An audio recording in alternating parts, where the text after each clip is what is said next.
Gracias, asambleísta. Tiene la palabra asambleísta Cristina Reyes.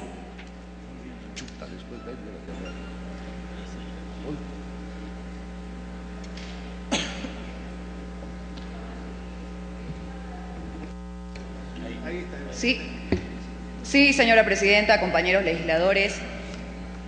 Quiero decirle que en lo personal estos dolorosos hechos ocurridos hace 37 años me tocan en lo más profundo y me duelen.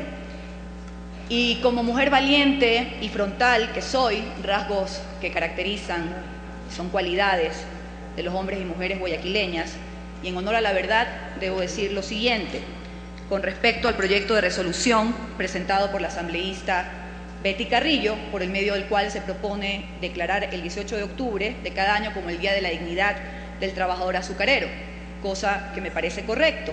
Sin embargo, me permito hacer algunas puntualizaciones.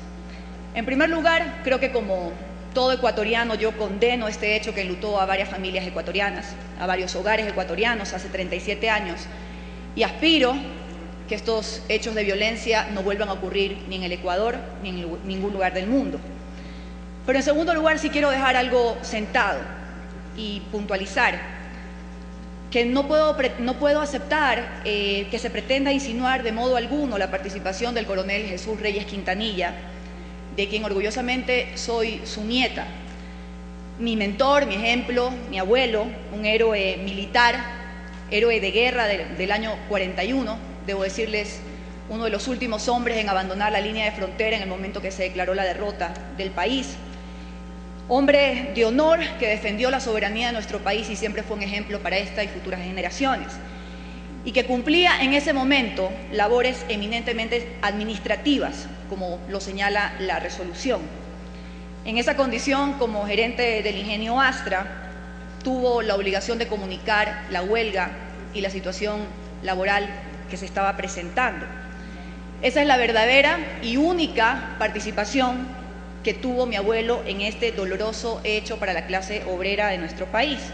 Por lo tanto, le pido a la señora presidenta de la comisión se excluya el nombre del coronel Jesús Reyes Quintanilla del texto del proyecto presentado a consideración del Pleno de esta Asamblea, más aún cuando debo decirles que en el proceso judicial que se inició y cuyo veredicto le dio sobreseimiento definitivo a mi abuelo, por si cabe alguna suspicacia, fue después de la dictadura militar. No puedo permitir de ninguna forma que se levante sospecha alguna sobre la memoria de alguien a quien admiro y que, insisto, fue héroe de este país y ejemplo para las generaciones.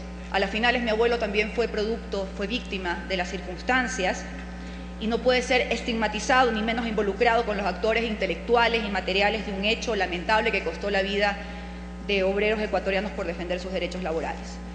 En segundo lugar, debo decir que la solidaridad y el llamado a la investigación me parece correcto, sin embargo, que se haga con los mecanismos que indican la Constitución de la República.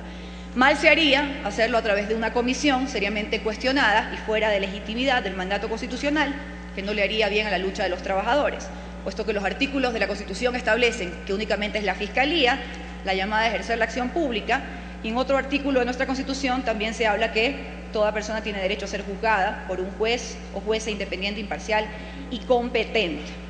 Por el resto, me parece correcto, si quieren abrir investigaciones, que el defensor del pueblo haga seguimiento y acompañamiento a las víctimas de este lamentable hecho.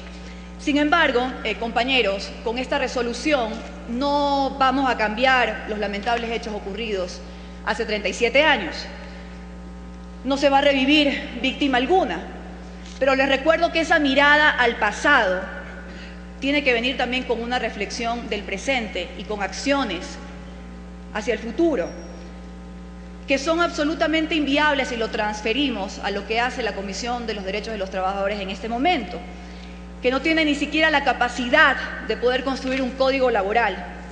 Si nos ponemos a pensar cuál es la capacidad que tiene esta Asamblea Nacional en el proceso de formación de leyes, cuando está absolutamente subordinada al presidente de la República, porque resulta que un proyecto de código de trabajo que se supone que veníamos trabajando desde la comisión, desde el Ejecutivo se les manda un estate quieto, el proyecto cae y ahora se anuncian reformas laborales que vendrían desde el Ejecutivo que limitarían o le pondrían tope, por ejemplo, las utilidades, que son un derecho ya consagrado, un derecho ya adquirido de la clase laboral.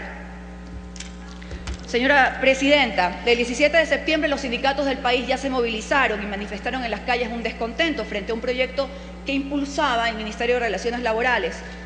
Se anuncian en este mes nuevas movilizaciones. Y yo sí quiero que hagamos un llamado a la reflexión de las acciones del futuro y de qué es lo que puede hacer esta Asamblea por la clase trabajadora de este país. Es nuestro llamado a hacer un compromiso en legislar en defensa de los derechos de la clase trabajadora sin que menoscabe las aspiraciones y sus legítimos derechos.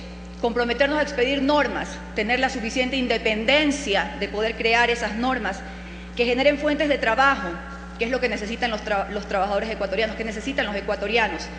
Un trabajo que les permita a todos vivir con dignidad y no seguir recibiendo indefinidamente subsidios del Estado.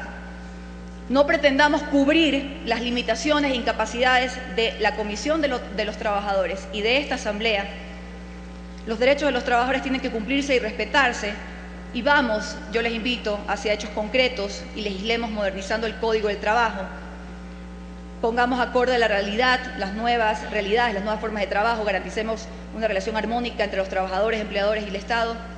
Menos palabras, más acción, miradas al pasado, sí, pero acciones de futuro que realmente beneficien a la clase trabajadora y que de ninguna forma menoscaben sus derechos. Gracias.